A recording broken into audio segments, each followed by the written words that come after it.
Most people are waiting for their life to change so they can feel gratitude, to feel abundance, to feel whole. You know, that's the old model of cause and effect, you know. So if you're living with emptiness, you're living with lack, you're living with pain, most people have been conditioned that something out there has to take away this emptiness or feeling inside of them. But if you believe that you're creating your life and you're living by lack, well, lack isn't going to create abundance, right? So then it makes sense then that you don't really actually create wealth, you generate wealth, you generate abundance. So the moment you start teaching your body emotionally what that future is going to feel like before it's made manifest, well, your body, as the unconscious mind, believes it's living in that future in the present moment. Now, it's a scientific fact that it's the environment that signals the gene. The end product from an experience in the environment is an emotion. So when you begin to embrace an elevated emotion, you're beginning to signal the gene ahead of the environment. What's the importance of that? Well, genes make proteins, and proteins are responsible for the structure and the function of your body. And the expression of proteins is the expression of life. So by you creating an elevated emotion and teaching your body what that future will feel like before it's made manifest, your body's starting to live in that future reality in the present moment. Now here's the key. If you were able to become familiar with gratitude, become familiar with wholeness, become familiar with abundance, become familiar with freedom, and you're able to generate those chemicals every single day, more than likely you would be walking around feeling like your future has already happened, and you would no longer be looking for it to happen. You would already feel like it has happened. Now, what is the importance of that? Well, you're literally becoming somebody else. So you're leaving your lack, you're leaving your guilt, you're leaving your emptiness behind. Your personality, literally, Ed, is made up of how you think, how you act, and how you feel. And how you think, how you act, and how you feel is your personality, and your personality is intimately connected to your personal reality, your life. So then if you want to change your life, your personal reality, you got to change your personality. And here we go again. You got to start becoming conscious of your unconscious thoughts. You got to start noticing how you act, how you speak. You got to pay attention to how you're feeling. Some people would live in guilt their whole entire life and don't even know it's guilt because at least it feels like them. So then when you start doing that, you begin to objectify your subjective self. So then when you begin to make small changes, back to thought, a new thought should lead to a new choice. A new choice should lead to a new behavior. A new behavior should create a new experience, and a new experience should create a new emotion. Yes. And that new emotion is teaching your body chemically to understand what your mind has intellectually understood. Now your body is embodying the truth. I believe in human possibility, human potential, and I think that one of our biggest limiting beliefs is the belief of how limited we really are. And so my interest is to give people the science to begin to understand how powerful they really are. And I think that science really is the language that does that really well. And the new sciences like quantum physics and neuroplasticity, neuroscience, neuroendocrinology, psychoneuroimmunology, the mind-body connection, epigenetics, all of those sciences point the finger at possibilities. So I want to create a language for people from a philosophical or theoretical standpoint for them to begin to understand what's possible. But then I want to be able to have those people begin to wire that information in their brain completely, because learning is making new connections, right, in the brain. But remembering is maintaining and sustaining those connections, and it's so much easier to lose our vision than to remember it, right? So then we have to begin to hardwire the brain or install the neurological hardware in preparation for an experience. So the more people understand what they're doing and why, then the how gets easier. So I want to then set up the conditions in an environment, in a workshop where people can begin to apply or personalize what they learn so that they can have an experience. An experience then further enriches the brain. But the prize of an experience is an emotion.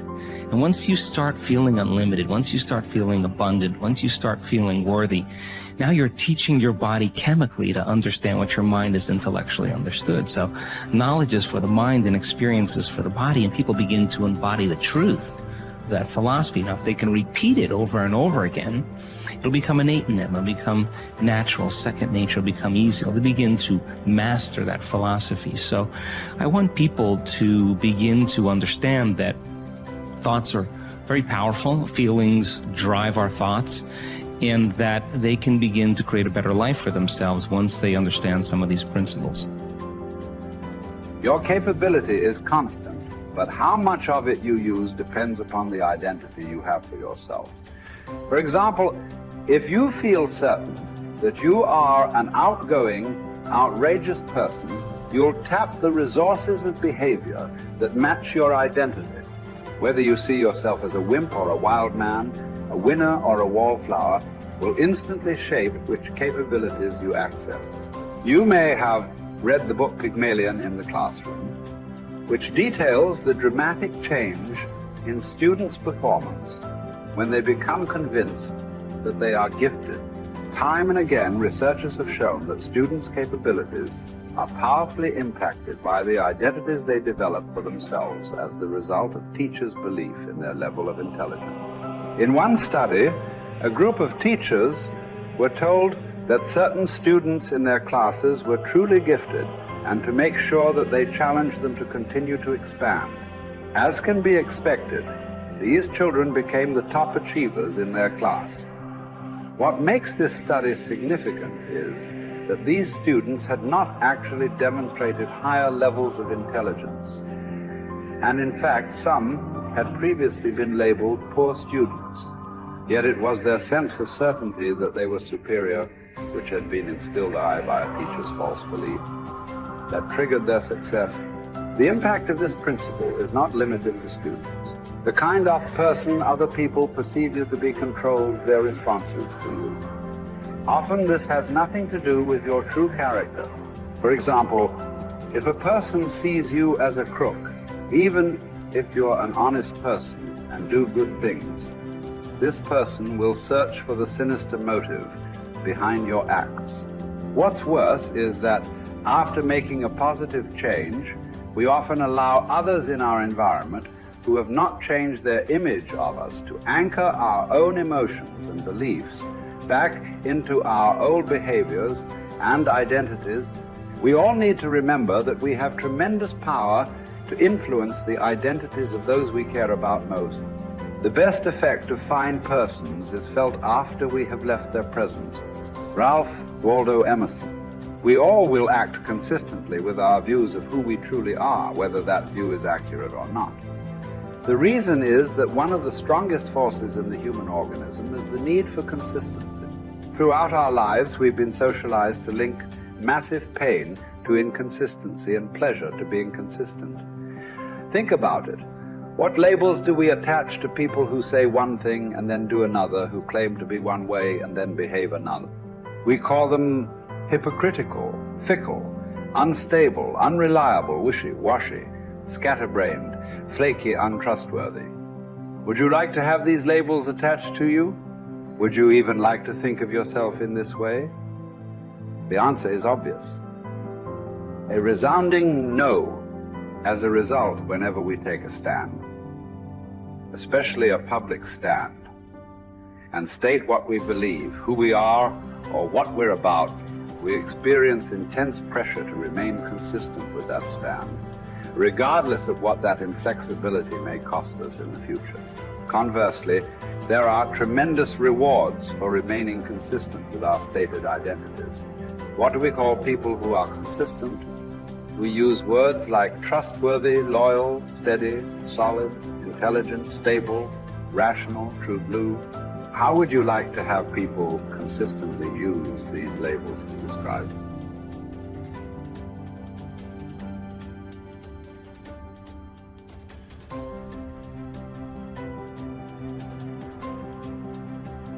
Becomes irrevocably tied to your ability to avoid pain and gain pleasure. Life is a game we are all bound to lose. The man who looks for the morrow without worrying over it knows a peaceful independence and a happiness beyond all others. Whoever has said, "I have lived," receives a windfall every day he gets up in the morning. Confronting the worst-case scenario saps it of much of its anxiety, inducing power. Happiness reached via positive thinking can be fleeting and brittle. Negative visualization generates a vastly more dependable calm. It is a ridiculous thing for a man not to fly from his own badness, which is indeed possible, but to fly from other men's badness, which is impossible. Hour by hour resolve firmly to do what comes to hand with dignity and with humanity, independence, and justice. Allow your mind freedom from all other considerations. This you can do if you will approach each action as though it were your last, dismissing the desire to create an impression, the admiration of self, the discontent with your lot. See how little man needs to master for his days to flow on in quietness and piety. He has but to observe these few counsels, and the gods will ask nothing more. When force of circumstance upsets your equanimity, lose no time in recovering your self-control, and do not remain out of tune longer than you can help. Habitual recurrence to the harmony will increase your mastery of it. If you apply yourself to study, you will avoid all boredom with life. You will not long for night because you are sick of daylight. You will be neither a burden to yourself nor useless to others. You will attract many to become your friends, and the finest people will flock about you. Life is neither a glorious highlight reel nor a monstrous tragedy.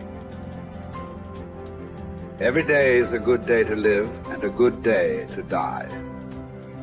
Every day is also an apt time to learn and express joy and love for the entire natural world. Each day is an apt time to make contact with other people and express empathy for the entire world. Each day is perfect to accept with indifference all aspects of being.